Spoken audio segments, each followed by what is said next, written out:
네, 이제 5월 달이 시작이 되었네요. 5월은 이제 가정의 달이잖아요. 우리 청년들 가정에 또 주님의 사랑이 있기를, 또 좀 힘든 상황이기 때문에 주님의 위로하심이 또 넘치는 또 5월 한 달간이 되었으면 좋겠네요. 우리 이 시간에 같이 한번 찬양 드렸으면 좋겠어요.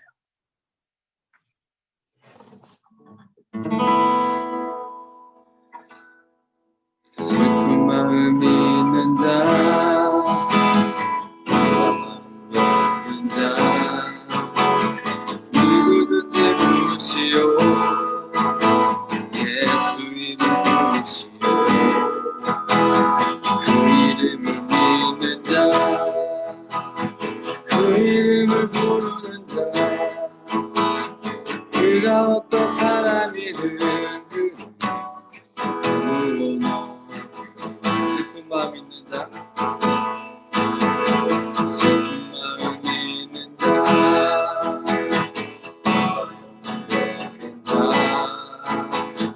누구든지 부르시오. 예수 이름 부르시오.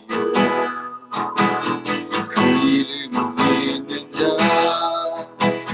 그 이름을 부르는 자, 그가 어떤 사람이든 구원 얻으리.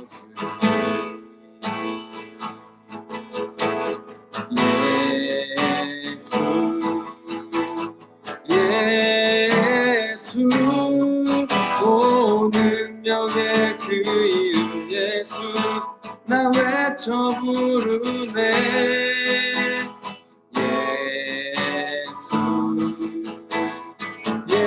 예수, 오 구원의 그 이름 예수, 나 외쳐 부르네.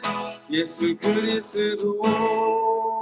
은과금 내게 없으나, 은과금 내게 없으나, 나 가진 건 너의 예수님.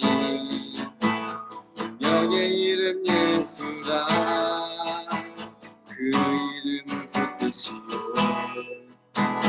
그 이름을 믿는 자,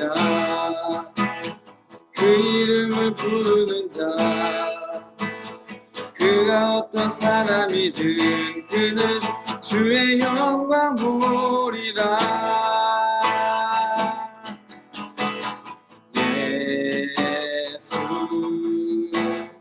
예수, 오 능력의 그 이름 예수, 나 외쳐 부르네.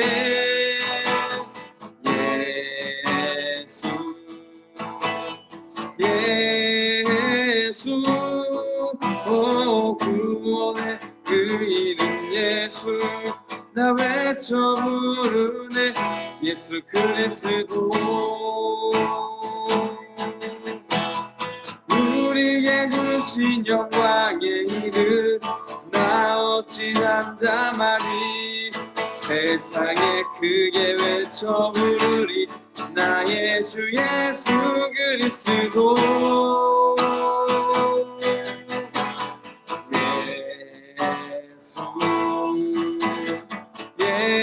예수, 오 능력의 그 이름 예수, 나 외쳐 부르네.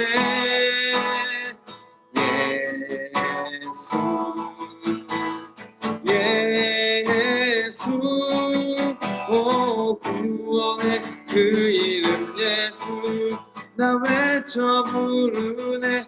예수 그리스도. 아멘. 우리가 지난주까지 그 믿음의 사람 아브라함에 대해서 살펴봤는데요.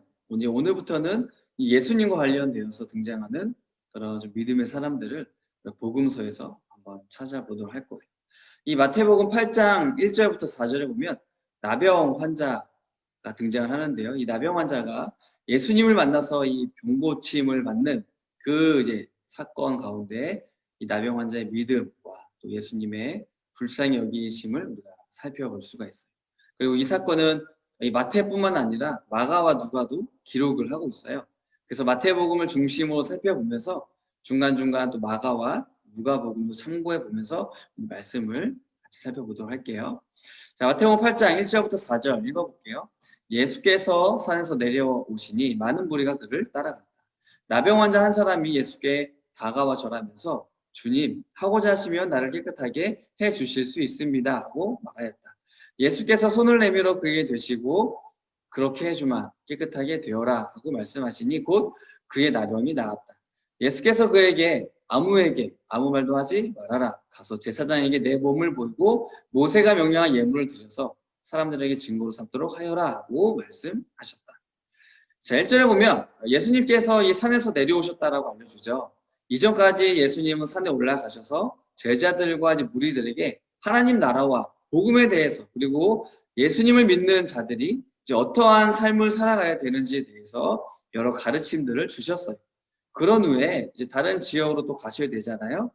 그러기 위해서 이제 산으로 내려오신 거죠. 그리고 이제 많은 사람들이 예수님의 가르침을 듣고 예수님에 대해서 더 알고자 또 이제 예수님이 따라왔었던 거예요. 이때 2절에 보면 나병 환자 한 사람이 예수님께 다가와서 절을 했어요. 여러분 나병이 뭐예요? 나병 하면은 이제 문둥병이라고도 하고 이제 한센병이라고도 하는 피부병을 말해요. 우리나라에서도 이 전라남도 고흥군에 그 소록도라는 섬이 있는데요. 이 섬 안에는 그 소록도 병원이 있고 이곳에서 나병 환자들이 치료를 받고 있어요. 자, 그러면 이 나병이라는 것이 전염성이 있을까요, 없을까요? 전염성은 있긴 있지만 이 활동성 양성일 경우에만 전염이 된다라고 해요. 근데 요즘에는 약물 치료를 통하여서 이 양성이 음성으로 또 바뀔 수도 있기 때문에 전염성이 많이 이제 희박해진 거죠. 현대에 와서는. 하지만 구약 시대나 예수님 시대만 해도 이 나병은 죽은 사람을 살리는 것만큼 고치는 것이 굉장히 어려운 병이었어요. 그래서 열왕기하 5장 10절에도 보면 시리아 왕이 자신의 군대 장관인 나아만 장군을 나병이 걸렸을 때 이것을 고치기 위해서 이제 이스라엘 왕한테 보내는 거죠. 그런데 이스라엘 왕이 이렇게 말하는 거예요. 내가 사람을 죽이고 살리는 신이라도 된다는 말인가. 어떻게 나한테 사람을 보내서 나병을 고치라고 할 수가 있느냐 말을 하죠. 그러니까 나도 나병을 고칠 수 없는데 왜 나한테 나병 걸린 사람을 왜 보냈냐 이 말을 하는 거예요. 어떤 민수기 12장에 보면 모세의 누나인 미리암이 이제 하나님의 그런 책망을 받고 이 악성 피부병에 걸리거든요. 이때 모세가 이제 기도하는 거죠. 하나님 제발 이 미리암을 죽게 두지 말고 고쳐주세요. 그만큼 구약 시대나 예수님 시대에는 나병이라는 것은 사람이 고치기 굉장히 힘든 그리고 죽을 위험이 매우 높은 피부병이었어요. 그렇기 때문에 오늘 본문에서 나병 환자가 예수님을 찾은 이유는 뭐예요? 자기의 병을 고침받기 위해서였어요. 그래서 오늘 이제 마태복음 8장 이제 2절 말씀을 보면 나병 환자 한 사람이 예수께 다가와 절하면서 주님 하고자 하시면 나를 깨끗하게 해 주실 수 있습니다 하고 말합니다. 여기에 대해서 이제 마가복음과 누가복음에서도 이제 기록을 하고 있는데 자, 이 마태복음에서는 나병 환자가 예수님께 절했다라는 그 표현이 없어요. 물론 절했다라고 표현을 하고 있는데요.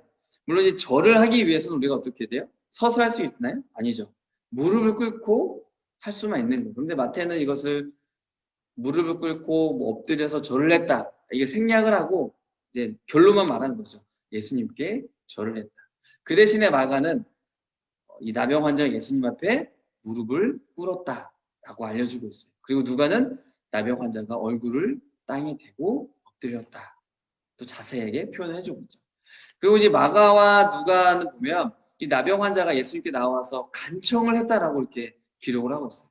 자, 그렇기 때문에 이 나병 환자가 예수님 앞에 나와서 무릎을 꿇고 얼굴을 땅에 대고 엎드려서 절을 한 이 행동은 자신의 간절한 마음을 예수님께 보여드리는 행동이었다라는 것을 우리가 알 수가 있는 거죠. 자, 그렇다면 나병 환자는 무엇이 그렇게 간절했기 때문에 이런 행동을 하게 되었을까요? 이제 누가복음 5장 12절에 보면 이 나병 환자는 온몸에 나병이 들었다라고 표현을 해주고 있죠. 여러분 얼마나 고통스러운지 한번 상상이 가요? 피부가 이제 썩어가서 고름이 나오는 상태죠. 간지럽기도 하고 쓰라리기도 하고 만지면 또 이 괴사된 피부 조직들이 떨어져 나고 그래서 이 나병 환자는 육체적인 고통뿐만 아니라 이 정신적인 고통도 같이 경험하면서 살아왔던 거예요. 차라리 죽는 게 더 나을 정도의 고통을 경험하면서 살아왔을지도 몰라요. 그래서 이 나병 환자는 자신의 병이 낫기를 간절히 원하는 그런 마음으로 예수님께 나와서 무릎을 꿇고 얼굴을 땅에 대고 엎드려 절하며 간청했던 거예요. 이 나병 환자는 예수님을 향해서 뭐라고 해요? 주님이라고 불러요. 이 말은 예수님은 나의 주인이라는 고백이죠. 예수님이 구원자시다라는 고백을 지금 이 나병 환자가 하는 거예요. 그래서 나병 환자가 이렇게 말해요. 하고자 하시면 나를 깨끗하게 해주실 수 있습니다. 자, 이것은 이 나병 환자가 예수님에 대해서 어떻게 인식하고 있는지를 잘 보여주고 있어요. 이 나병 환자는 이 예수님께서 고쳐주시고자 하는 마음만 먹으면 자신의 병을 고쳐주실 것을 확신했어요. 그래서 중요한 것은 무엇이었냐면 예수님의 마음이었어요. 자신을 보고서 고쳐줄 마음이 있으신가 없으신가.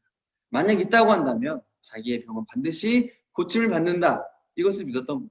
자, 반대로 예수님이 자신을 고쳐줄 마음이 없다면 자신의 병도 고침받지 못한다라는 것을 알았던 거죠. 자, 그렇기 때문에 자신의 병이 고침을 받느냐 고침을 받지 못하느냐는 예수님의 능력에 달려있는 게 아니에요. 왜요?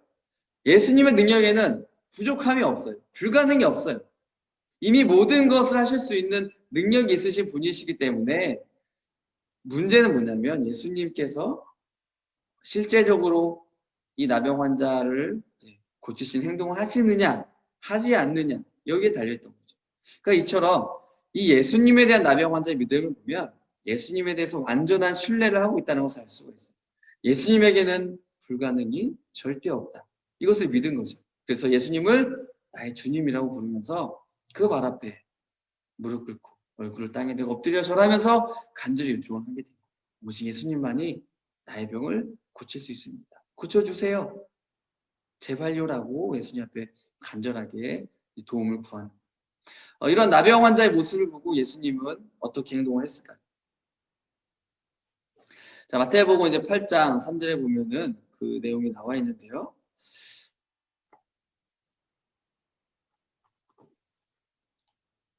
예수님께서 이제 손을 내밀어서 그에게 드시고 그렇게 해주시며 그렇게 해주마 깨끗하게 되어라 하고 말씀하신 곧 그의 병이 나았다. 자, 예수님께서는 이 나병 환자에게 손을 내밀어서 그게 되셨어요. 그런데 원래 율법에 의하면 이 나병 환자는 다른 사람에게 접근해서도 안 되고요. 다른 사람 역시도 나병 환자와 접촉을 하면 왜냐하면 이 나병 환자는 레위기보 13장 4절부터 6절에 보면 부정한 사람으로 여겨졌어요. 죄가 있는 사람. 그래서 이스라엘 백성들 안에서 함께 공동의 생활하지 못하고 이 무리들 밖에서 따로 떨어져서 격리가 돼서 혼자 살아가야 했던 거예요. 우리가 지금 이제 코로나19에 감염이 되면 나을 때까지 격리를 하는 것과 같은 거죠. 그런데 나병 환자는 쉽게 낫지 않아요. 우리가 코로나 감염 되었을 때 격리를 하고 또 뭐 치료를 받고 이래서 나아지면은 다시 복귀를 하잖아요. 그런데 나병 환자는 앞서 살펴봤듯이 죽을 수 있는 위험이 너무 큰 병이었고 고치기 너무나 힘든 그런 병이었어요. 이 말은 뭐예요? 나병에 걸리면 죽을 때까지 혼자 지내야 하는 병이 바로 이 나병이었어요. 자, 그렇기 때문에 오늘 본문에 등장한 나병 환자도 공동체로부터 격리가 되어서 혼자 살아왔던 사람이에요. 그리고 그동안 혼자 살면서 느꼈을 그런 외로움과 고독과 슬픔 이것을 더 이상 겪고 싶지 않은 거예요.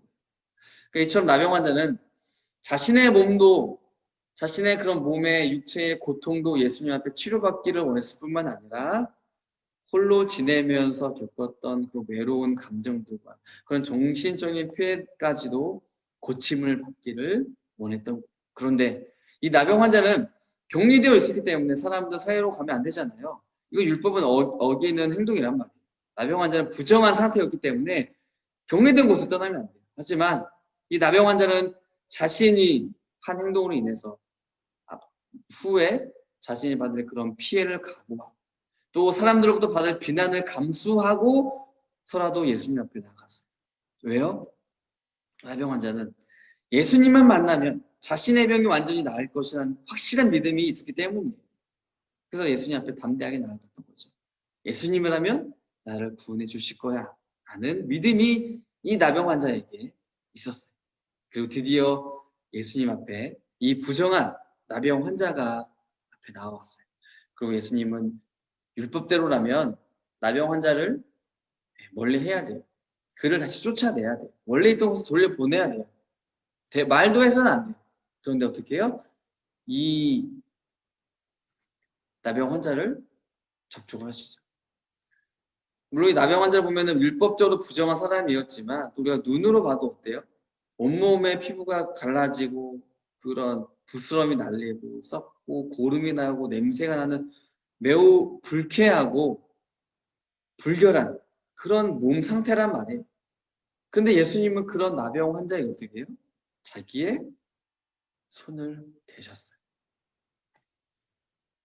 그러면 예수님께서 그렇게 육체적으로도 매우 불쾌하고 꺼려지는 그런 사람, 또 율법적으로도 매우 부정한 이 나병 환자에게 손을 대신 그 이유가 뭐예요? 마가복음 1장 41절에 보면 예수님께서 그를 불쌍히 여기셨다라고 이야기를 해주고 있어요. 여기서 불쌍히 여기셨다는 말은 단순한 동정의 마음이 아니라 그 이상의 마음. 이 마음은 어떤 마음이냐면 이 나병 환자가 그동안 살아오면서 받아왔었던 그런 아픔과 슬픔들, 그리고 그런 고통과 외로움들, 이것들을 모두 다 이해하고 같이 아파하는 마음. 그렇기 때문에 예수님께서 이 나병 환자를 보셨을 때 그에게 손을 대셨던 거예요. 그리고 말씀하시는 거죠. 네가 원하면 그렇게 해주라. 깨끗하게 되어라. 예수님께서는 자신의 이 병고침을 바라는 나병 환자의 간절함을 보시고 그를 불쌍히 여겨주셨어요. 그리고 손을 대시고 그의 병을 완벽하게 고쳐주셨어요. 이 나병 환자의 병을 치료해 주신 예수님께서 나병 환자에게 이제 세 가지를 말씀해 주세요. 첫 번째는 뭐예요? 아무에게도 이 일에 대해서 말하지 말라. 그러니까 예수님께서 이렇게 말씀하신 이유는 예수님에 대해서 그 당시에 사람들이 오해를 했기 때문이에요. 예수님은 이 땅에 오신 이유가 뭐냐면 나의 죄를 용서해 주시고 구원해 주시기 위해서 이 땅에 오셨단 말이죠. 그런데 사람들은 예수님이 행하는 그런 기적을 보고 또 능력을 보고 어떤 생각을 했냐면 예수님은 우리의 임금으로 모셔야겠다. 예수님은 우리를 로마로부터 구해줄 그런 혁명가다. 이렇게 예수님에 대해서 이제 오해를 하게 되는 거죠. 예수님이 이것을 막기 위해서 이 나병 환자에게 하신 그 일을 말하지 말라 말씀하신 거예요. 하지만 나병 환자는 마가복음 1장 45절에 보면 어떻게 해요? 사람들에게 말하는 거예요. 그러나 그는 나가서 모든 일을 널리 알리고 그 이야기를 퍼뜨렸다. 그러므로 예수께서는 드러나게 동네로 들어가지 못하시고 바깥 외딴 곳에 머물러 계셨다. 그래도 사람들이 사방에서 예수께로 모여들었다. 자, 동네에 예수님이 들어가지 못하신 거예요. 소문이 막 도니까 사람들이 예수님을 찾으려고 했던 거죠. 그럼 예수님은 동네에 가지 않고 어떻게 행동하셨을까요? 자, 누가복음 5장 16절 보면 이렇게 이야기를 해주고 있어요. 그러나 예수께서는 외딴 곳으로 물러가셔서 기도하셨다. 자, 예수님은 사람들을 피해서 무엇을 하셨냐면 기도하셨어요. 사람들에게 휘둘리지 않는 거예요. 인기를 얻을 수 있고 영광의 자리를 얻을 수 있지만 거절하신 거예요. 그 대신 예수님이 있어야 할 자리, 즉 하나님을 만나는, 하나님과 대화하고 하나님과 교제하는 그런 기도의 자리로 가신 거예요. 하나님과의 관계를 그곳에서 맺는 거죠. 그 어떤 자리보다 하나님과 함께하는 것이 중요하다는 것을 우리들에게 보여주시는 모습이에요. 자, 예수님이 두 번째 말해요. 제사장에게 가서 깨끗해진 너의 몸을 보여라. 이 나병 환자는 이제 율법적으로 부정하다라고 선언이 되어서 따로 지냈잖아요. 격리가 되었단 말이에요. 하지만 이제는 예수님을 만나서 완전하게 깨끗하게 입었어요. 그래서 그 깨끗한 몸을 이제 제사장에게 보이는 거예요. 그러면 제사장은 공식적으로 선포하는 거죠. 이 사람 나병이 나았습니다. 부정하지 않습니다. 우리 공동체에 다시 들어올 수 있습니다.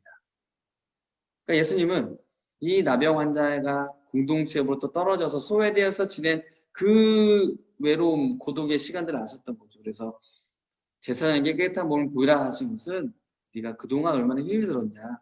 너의 깨끗한 몸을 보이고 다시 공동체로 돌아가서 공동체 안에서 사람들과 교제하는 신앙을 나누는 이제는 그 안에서 위로를 받고 함께 더불어 살아가라.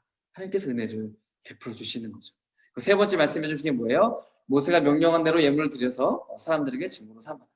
그러니까 하나님께 예물을 드린다는 것은 나의 나병이 나았다라는 것을 이제 분명하게 드러내 보여주는 거죠. 그리고 동시에 하나님께 감사를 드리라 라는 것이 예수님의 말씀이었어요. 그래서 오늘 말씀을 통해서 우리가 세 가지를 기억했으면 좋겠어요. 자, 첫 번째는 뭐냐면 예수님을 믿음으로 간절히 찾으라. 이 나병 환자는 예수님이 자신의 병을 고쳐주실 것을 믿었어요. 그래서 예수님을 만나기를 또 예수님께서 자신을 구원해 주시기를 간절히 원하는 그 마음으로 어떻게 했어요? 무릎을 꿇고 얼굴을 땅에 대고 엎드려 절을 했어요. 그렇다면 나는 예수님을 얼마나 원하고 있나요? 나에게는 예수님이 얼마만큼 필요하다고 생각을 하고 있나요? 우리는 예수님을 잊으면 안 돼요. 우리는 예수님 없이 살아가면 안 돼요. 매일매일 나의 삶 속에서 예수님을 인식하고 예수님을 늘 찾고 예수님을 더 깊이 알기를 원하고 가까이 하기를 더 원하는 우리 청년부가 되었으면 좋겠어요. 두 번째로는 예수님의 불쌍히 여기심을 받자. 자, 예수님을 믿고 간절히 찾은 이 나병 환자는 자신에게 손을 대시고 자신의 병을 고쳐주시는 그 예수님의 은혜를 경험했어요. 자신을 불쌍히 여겨주시는 예수님의 사랑을 경험했어요. 예수님은 지금도 저와 여러분들을 불쌍히 여겨주시는 분이세요. 나의 아픔과 슬픔과 고민 다 알고 계시죠. 그래서 같이 아파하시고 같이 눈물 흘리시는 분이세요. 나의 모든 것을 아시고 또 나를 지으시고 나를 가장 잘 아시는 그 예수님의 긍휼히 여기심과 불쌍히 여기시는 그 은혜를 날마다 누리는 청년부가 되었으면 좋겠어요. 세 번째는 뭐예요? 하나님과 만나는 자리로 나아가자. 예수님은 자신이 유명해지는 그 순간에 또 사람들에 의해서 높아질 수 있는 그 상황에서 부와 명예와 권력을 얻을 수 있고 누릴 수 있음에도 불구하고 다 포기했어요. 그들을 거절했어요. 예수님의 선택은 뭐였어요? 언제나 하나님과의 관계에 집중했어요. 늘 하나님과의 친밀함을 누리고 사귐이 있는 그런 사랑의 관계를 가졌던 거죠. 우리에게도 이러한 시간이 반드시 필요해요. 하나님과 1대1로 만나는 자리. 우리의 삶 속에 있어야 돼요. 그렇지 않으면 하나님과 나의 관계는 점점 멀어지게 되고 결국에는 깨어질 수밖에 없게 되는 거예요. 아직 늦지 않았어요. 늦은 게 아니에요. 하나님은 지금도 여전히 나를 기다리고 계세요. 지금 이 시간 하나님을 찾으면 돼요. 하나님 앞으로 나아가면 돼요. 하나님과 더 깊이 있는 만남과 교제를 통해서 그런 친밀한 사귐과 사랑을 경험하는 청년부가 되었으면 좋겠어요. 예수님에 대한 분명한 믿음과 간절함을 갖고 예수님의 불쌍히 여기심을 받으면서 하나님과의 친밀한 사귐을 누리는 우리 청년부가 되기를 소망합니다. 잘 기도할게요. 참 좋으신 하나님 감사합니다. 오늘 이 나병 환자의 믿음과 또 그를 불쌍히 여겨주시고 그에게 손을 대신 그 예수님의 사랑 우리가 기억합니다. 하나님 우리 역시도 이 나병 환자와 같이 예수님에 대한 분명한 믿음이 있어야 합니다. 예수님을 나의 주님이라고, 나의 주인이라고, 나의 전부라고, 나의 모든 것이라고 부를 수 있는 그런 믿음이 우리들 가운데 있을 수 있도록 주님 도와주세요. 그리고 그 예수님이 나의 주님이시기 때문에, 예수님만이 나의 전부이시기 때문에 우리는 오늘도 간절히 예수님을 찾습니다. 간절히 예수님을 구합니다. 그 예수님 앞에 나아가는 우리 청년들 다 될 수 있도록 하나님 함께 해주세요. 그리고 그 믿음과 간절함으로 나아갈 때 나를 불쌍히 여겨주시는, 나를 긍휼히 여겨주시는 그 예수님의 은혜, 그 예수님의 사랑, 나에게 손을 대시는, 나를 만져주시는, 나를 위로해주시는, 나를 쓰다듬어 주시는, 나를 품어주시는 그 예수님의 사랑을 날마다 경험하는 우리가 되게 될 수 있도록 주님 함께 해주세요. 그리고 그 예수님과 함께 날마다 동행하며 우리의 삶 속에서 늘 하나님을 찾고 하나님과의 만남이 있는, 하나님과의 만남의 자리를 찾아가는, 주님과 기도하며 대화하며 교제하는 모든 청년부들이 다 될 수 있도록 주님 도와주세요. 감사하며 예수님의 이름으로 기도드립니다. 아멘.